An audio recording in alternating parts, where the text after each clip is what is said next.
भगवती तुलसी की कथा। भगवती तुलसी से जुड़ी एक कथा बहुत प्रचलित है। श्रीमद् देवी भागवत पुराण में इनके अवतरण की दिव्य लीला कथा भी बनाई गई है।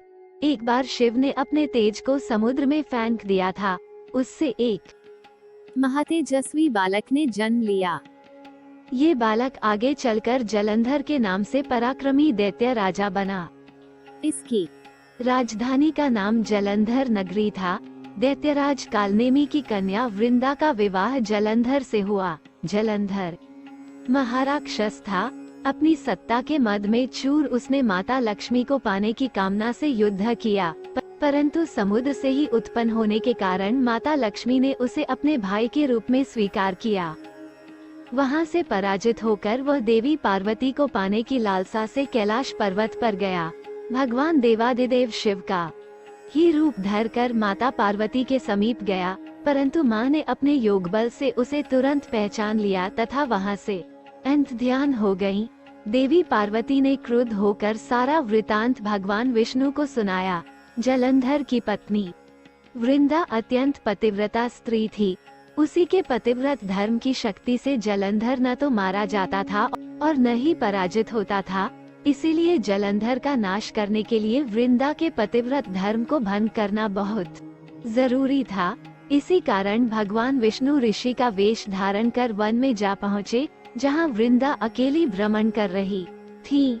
भगवान के साथ दो मायावी राक्षस भी थे, जिन्हें देखकर वृंदा भयभीत हो गयी। ऋषि ने वृंदा के सामने पल में दोनों को भस्म कर दिया।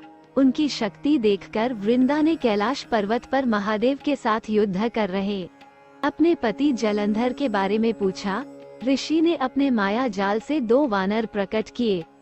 एक वानर के हाथ में जलंधर का सिर था तथा दूसरे के हाथ में धड़।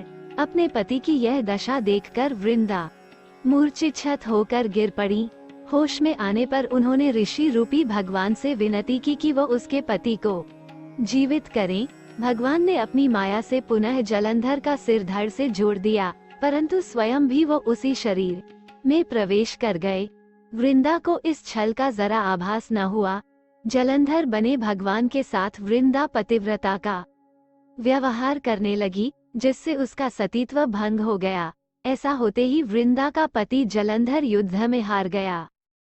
इस सारी लीला का जब वृंदा को पता चला तो उसने क्रुद्ध होकर भगवान विष्णु को शिला होने का श्राप दे दिया तथा स्वयं सती हो गईं। जहाँ वृंदा भस्म हुई, वहाँ तुलसी का पौधा उगा। भगवान विष्णु ने वृंदा से कहा, हे वृंदा, तुम अपने सतीत्व के कारण मुझे लक्ष्मी से भी अधिक प्रिय हो गई हो। अब तुम तुलसी के रूप में सदा मेरे साथ रहोगी। जो मनुष्य भी मेरे शालिग्राम रूप के साथ तुलसी का विवाह करेगा, उसे इस लोक और परलोक में विपुल यश प्राप्त होगा। जिस घर में तुलसी होती है, वहाँ यम के दूत भी असमय नहीं जा सकते। गंगा व नर्मदा के जल में स्नान तथा तुलसी का पूजन बराबर माना जाता है। चाहे मनुष्य कितना भी पापी क्यों न हो, मृत्यु के समय जिसके प्राण मंजरी रहित तुलसी और गंगा जल मुख में रखकर निकल जाते हैं, वह पापों से मुक्त होकर वैकुंठ धाम को प्राप्त होता है।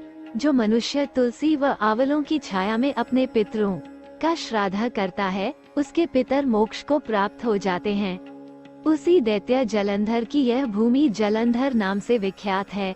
सती वृंदा का मंदिर मोहल्ला कोट किशनचंद में स्थित है।